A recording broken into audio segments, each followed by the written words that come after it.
সত্যি স্যার, মাথাটা টনটন করছে। বেশ, তোকে একটা কোশ্চেন করছি, যদি উত্তর দিতে পারিস তাহলে তুই বসতে পারবি। বল, 1 বিঘা জমির ধান কাটতে যদি 10 জন মানুষের 5 ঘন্টা লাগে, তাহলে 2 বিঘা জমির ধান কাটতে 10 জন মানুষের কত ঘন্টা লাগবে? স্যার, এখন আর মানুষে ধান কাটে না, ধান কাটার জন্য হারভেস্টার মেশিন বেরিয়ে গেছে। ওই মেশিন দিয়েই এখন সবাই ধান কাটে। সেকেন্ডের মধ্যেই বিঘা বিঘা জমির ধান সাই সাই করে কেটে ফেলে, আমি দেখেছি। হারভেস্টার মেশিন দিয়ে সাই সাই করে ধান কাটে, তাই না? সাই সাই করে ধান কাটে। এই তুই দাঁড়িয়েই থাক, তোর মাথা টনটন করুক আর পা ঝনঝনি করুক, তুই দাঁড়িয়েই থাক হাত তুলে। স্যার, আমি একটু হাতটা নামাবো স্যার, হাতটা খুব ব্যথা করছে স্যার।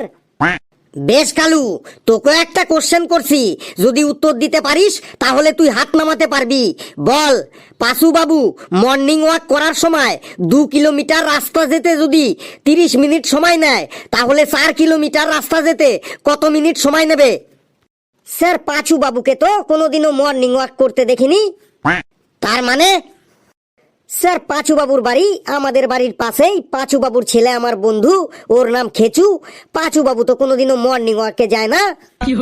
কি সাংঘাতিক রে! এই তুই হাত তুলেই দাঁড়িয়ে থাক। লেবু, তুই বল, পাঁচু বাবু যদি মর্নিং ওয়াক করার সময় 2 কিলোমিটার রাস্তা যেতে যদি 30 মিনিট সময় নেয়, তাহলে 4 কিলোমিটার রাস্তা যেতে কত মিনিট সময় নেবে? স্যার, পাঁচু বাবুর 4 কিলোমিটার রাস্তা যেতে 5 মিনিট সময় লাগবে। 2 কিলোমিটার রাস্তা যেতে 30 মিনিট লাগলে 4 কিলোমিটার রাস্তা যেতে 5 মিনিট লাগবে? এই তুই আবার কি ফর্মুলা লাগালি রে এখানে? স্যার, উনি মানে পাঁচু বাবু সাইকেলটো নিয়ে মর্নিং ওয়ার্কে যাবে, তাইলেই উনি 4 কিলোমিটার রাস্তাটো 5 মিনিটেই পৌঁছান যাবে। সাইকেল নিয়ে আবার মর্নিং ওয়াক? কি সাংঘাতিক রে! এই সাইকেল নিয়ে কখনো মর্নিং ওয়াক হয়? হয় স্যার, আমি দেখেছি আমাদের পাড়ায় অনেকেই সকালবেলা সাইকেল নিয়ে হাঁকাইতে হাঁকাইতে মর্নিং ওয়াক করতে আসে বটে। আরে, ওরা সকালবেলা সাইকেল নিয়ে হাঁকাইতে হাঁকাইতে মর্নিং ওয়াক করতে আসে না, ওরা সবাই সকালবেলা ফেরিওয়ালা করতে আসে। তুই দাঁড়িয়েই থাক। ফেলু, তুই কোনো কথা বলছিস না কেন রে? স্যার, কাল বিয়ে বাড়ি গিয়েছিলাম, তাই শরীরটা একটু ম্যাচ ম্যাচ করছে। ও, তুই কাল বিয়ে বাড়ি গেছিলি, তাই তো? বেশ, তোকে তাহলে ছোট্ট করে একটা অঙ্ক ধরছি, অঙ্কটা বলতো।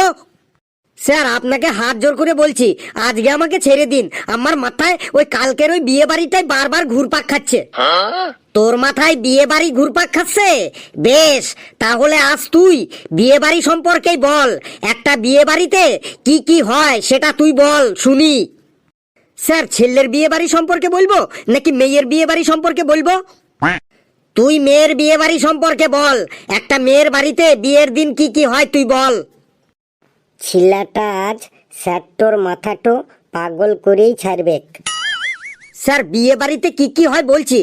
স্যার, প্রত্যেকটা মেয়ের বিয়ে বাড়িতে সকাল থেকেই আশা ভোসলের গান চলে।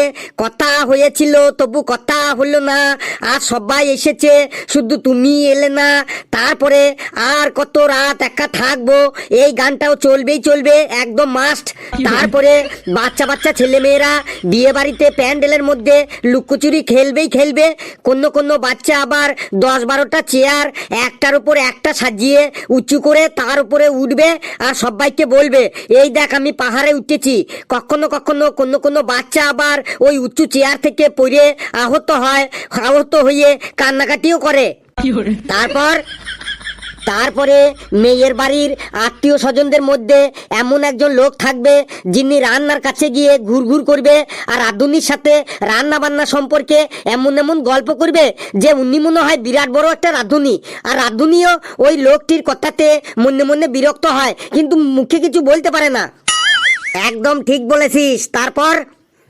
তারপরে যখন সন্ধ্যা হয় তখন বিয়ে বাড়িতে আলোতে ঝিকিমিকি করে, তখন আত্মীয় স্বজন বন্ধু বান্ধব পাড়া প্রতিবেশীরা মুখে সোনু পাউডার মেখে রং বেরঙের পোশাক পরে সেজে গুজে এক এক করে বিয়ে বাড়িতে প্রবেশ করে।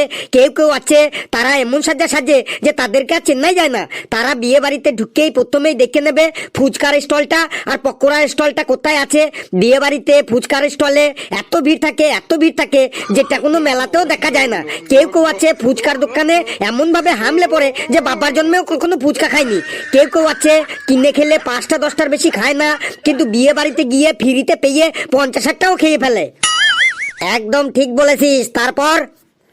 তারপরে যে মেয়েটার বিয়ে, সেই মেয়েটা যখন সেজে গুজে সিংহাসনে বসে, তখন সবাই তাকে ছবি তুলতে ও তার সাথে সেলফি তুলতে ব্যস্ত হয়ে পড়ে। সে সেদিনকার মতো একদম সেলিব্রিটি হয়ে পড়ে। ঠিক।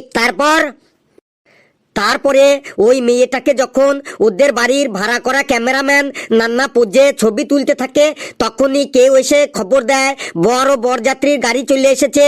আর সাথে সাথেই মাইকের গান চেঞ্জ করে সানাইয়ের মিউজিক লাগিয়ে দেয়। আর সাথে সাথে বিয়ে বাড়ির গেটে ভিড় জমে যায় বর দেখার জন্য। তারপর নতুন বরকে দই মিষ্টি খাইয়ে বরণ করা হয়।